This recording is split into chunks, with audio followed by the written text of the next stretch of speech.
Okay, good morning everyone. We're going to try a little Facebook live tour of the hangar here. This is the first time we've given this a go, so bear with us. You can see works continuing on the two engines here. They're pretty much ready to go, but there's still a few sort of little bits to fiddle around with. So let's see if we can climb up here and give you a bit of a zoom in on the engine here.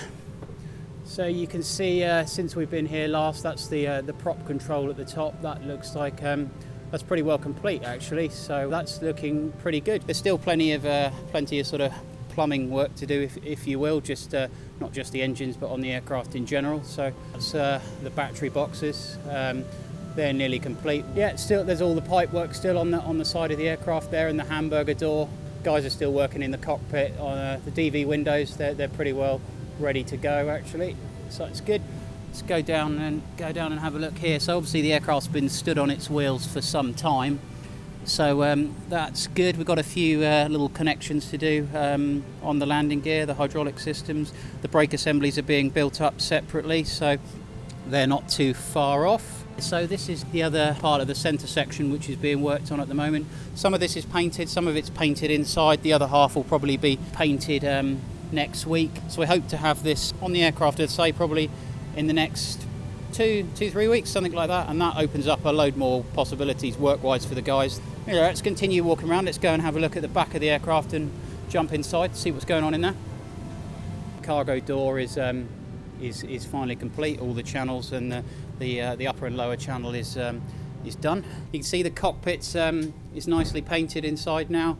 We've got some bulkheads going in the front here. A lot of the hydraulic work in the front is now complete.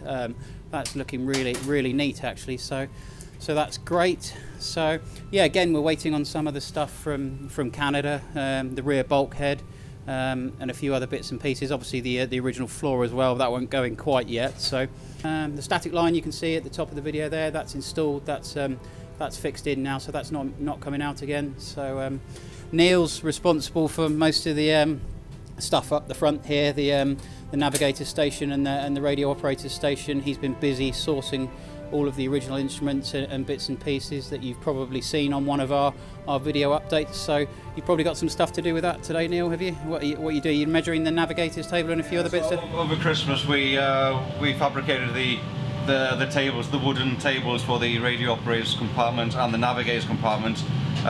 Luckily we've got a new old stock navigator's table, so today I'm just basically, I've got the stuff that we made over Christmas up with me, so I'm going to be putting them into position just to measure to see exactly if what the Douglas drawings kind of said the size was supposed to be matches what we've got here on the aircraft itself. And I brought up a few more components that I've been sourcing over the past couple of months as well, so we'll see. So yeah, another busy day for Neil. You can see he's modelling the Fright A2 jacket there. Let's have a look at the back of that.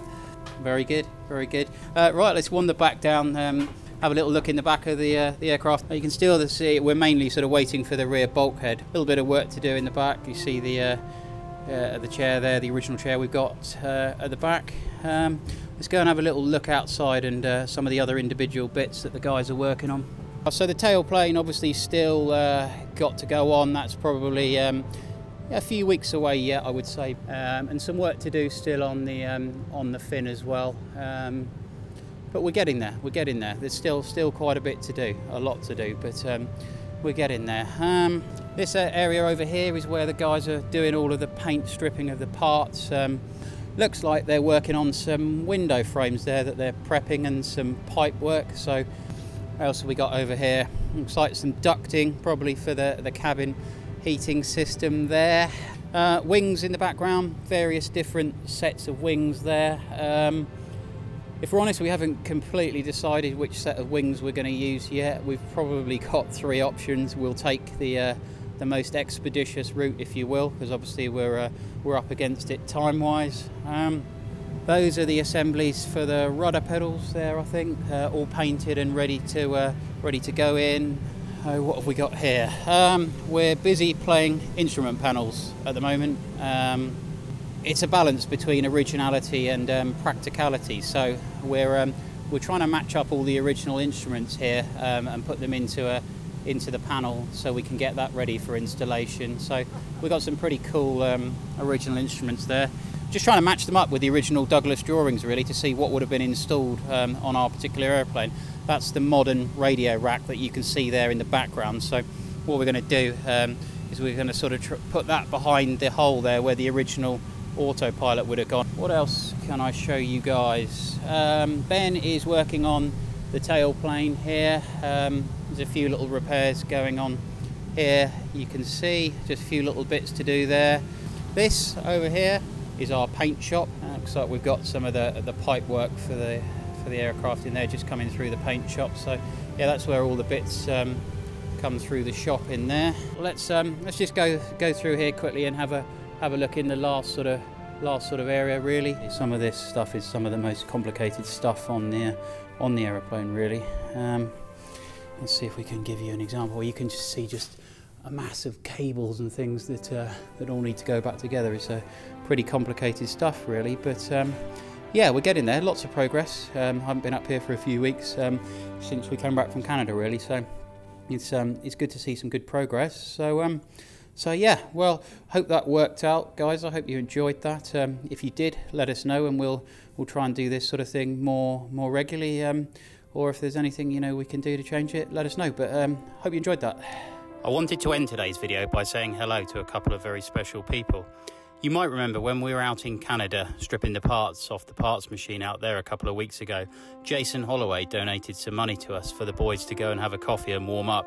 Well, I think that coffee ended up turning into beer, but hey ho, thanks anyway, Jason. But since we've been back, Jason came up to see Night Fright at Coventry and had a great tour of the hangar there and saw what the guys are up to. And this has sparked his twin boys, Harry and Bobby, to have a real sort of interest and a passion in Night Fright and what the guys are doing. So have a look at these really cool pictures that the boys sent us. I think this is Bobby drawing what looks like Operation Market Garden, which of course Night Fright was part of.